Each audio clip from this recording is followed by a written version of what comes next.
With the increasing costs of living and college tuition fees, far too many students today are not learning to live within their means. 35% of high school students use at least one credit card. 50% of students use ATM cards. 75% have a savings or checking account, but only 20% have had any kind of financial education. The Financial Reality Fair helps to change that statistic.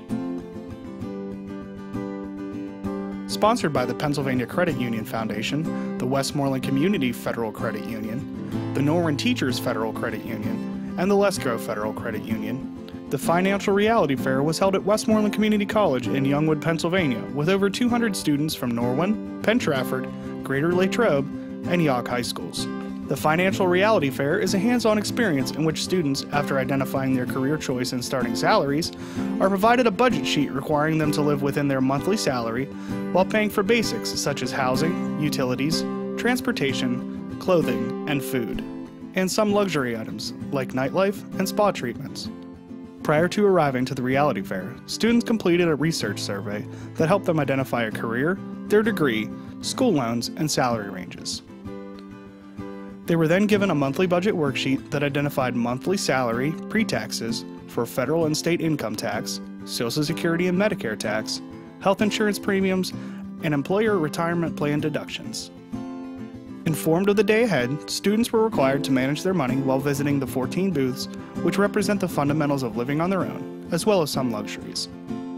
At the housing booth, students are required to choose from unfurnished apartments, furnished apartments, buying a home, or living at home with their parents, each with their advantages and disadvantages. If an unfurnished apartment was chosen, students were required to visit the furniture booth. There they were required to have, at the very least, a bed frame and a mattress. The food booth gave students an understanding of how much groceries would cost per month and if they could afford to go out to eat, and if so, how often. Transportation was another required booth in which students had to decide if they were going to buy a new car, a used car, or use public transportation if it was available. If students could afford the monthly payments on a new or used car, they were required to visit the insurance booth and purchase insurance for their vehicle, adding additional costs that most had not thought about previously. Another booth students could visit was the optional part-time employment booth. If they needed to, students could choose a part-time job to supplement their income, helping them to purchase necessities or allot some extra money to luxury items. The nightlife and hair, nails, and spa booths represent some of the luxury spending that students could partake in. While there, they could choose how often, if their funds allowed, they wanted to enjoy the benefits of getting their hair and nails done, going to the spa, or spending a night on the town. At the optional cable and internet booth, students could choose between several different cable packages, from basic to expanded cable. They could also choose anywhere between not having the internet to high-speed cable internet. After visiting all the booths at the fair, they were asked to spin the Wheel of Reality, giving them an example of the twists and turns in life.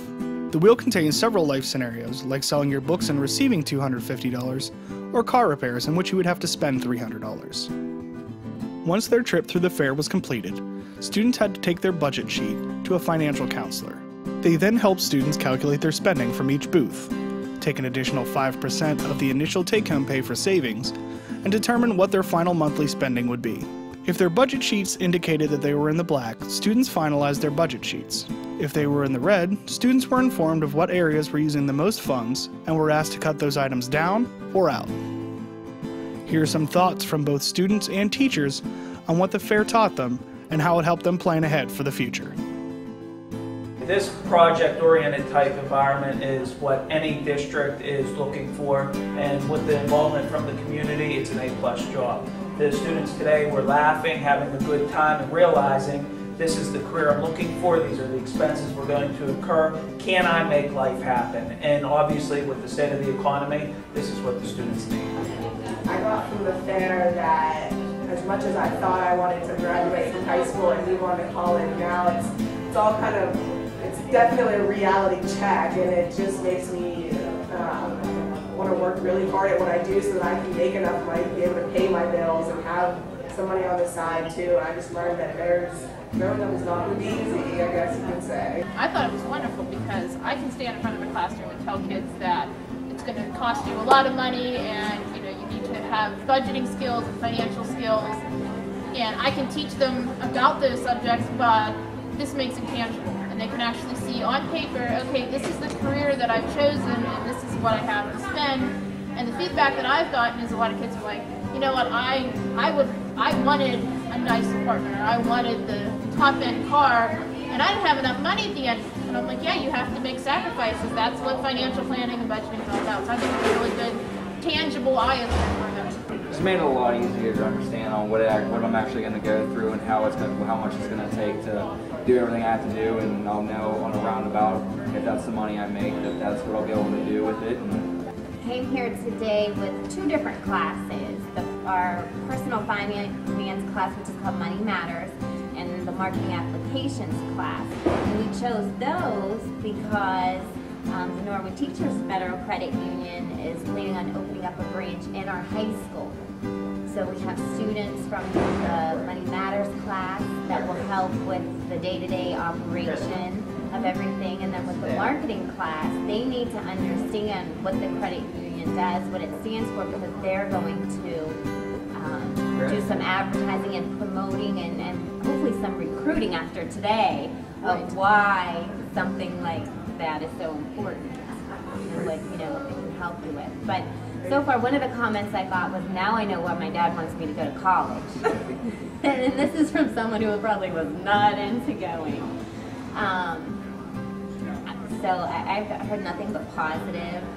I think, I saw one boy went for the BMW, but another went for the Chevy Cobalt because he felt that something else was important to him. So I personally, the other teacher, Doug Aptianis from Norwin, and I were talking on the way out, and we felt this should be a class that's required for every student before they graduate. Well, I learned that you can't always buy the most expensive thing, and what always is the most fun, you can't necessarily afford it. I believe that this fair truly was a check of reality. Many students realized that the professions they chose would never support the income that they expected to have, and their bills exceeded the amount they earned per month. So I think in that respect, it truly did hit its purpose. Throughout the fair, students discovered what managing their income in the real world was like, balancing their wants versus their needs, and whether or not their chosen career would allow them to live the life they really sought for themselves.